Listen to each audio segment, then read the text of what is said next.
Welcome back sa ating FB page na Free Reviewers with Leonalyn at sa ating YouTube channel na Solving Math with Leonalyn.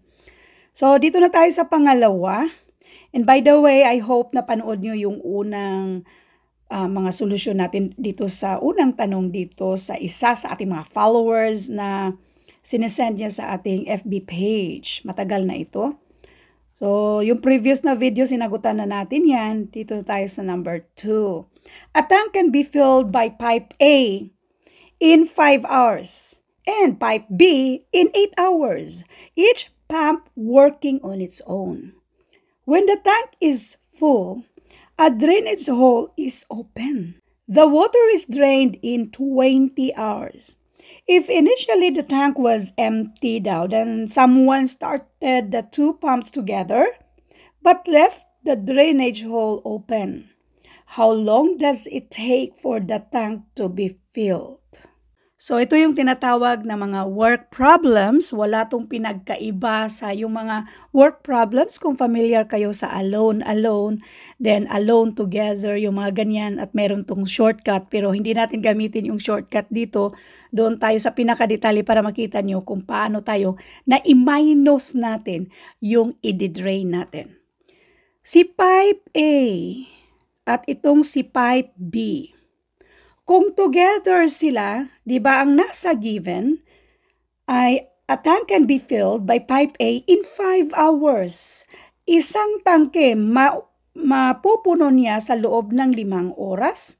Si pipe B naman, isang tangke ay mapupuno niya sa 8 oras. Together, bali i-add natin yan siya. Meron naman tayong when the tank is full, a drainage hole, meron tayong open.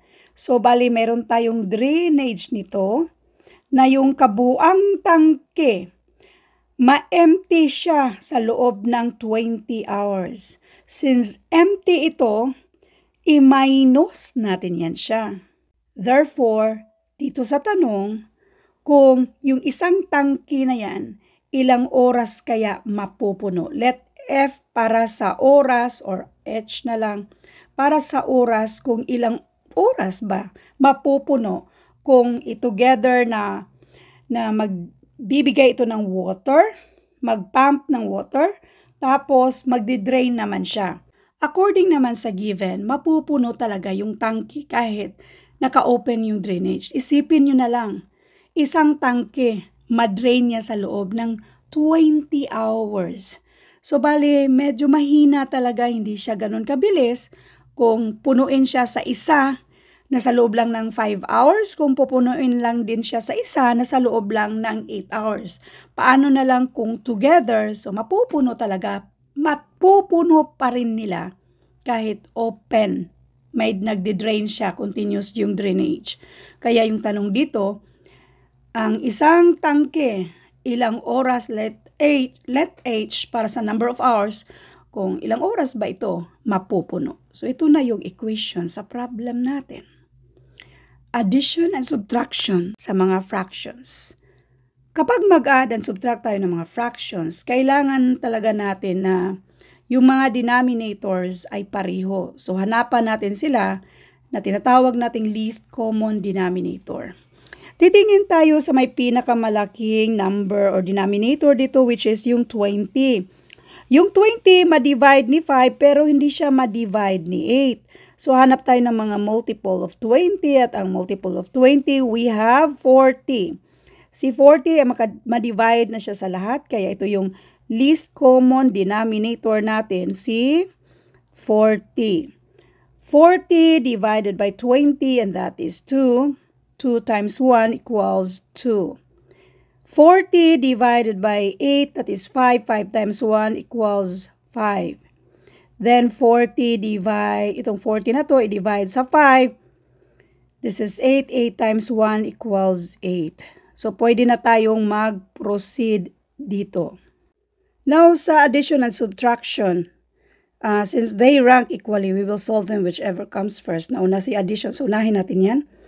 8 plus 5, and that is 13, minusan natin ng 2, so 11.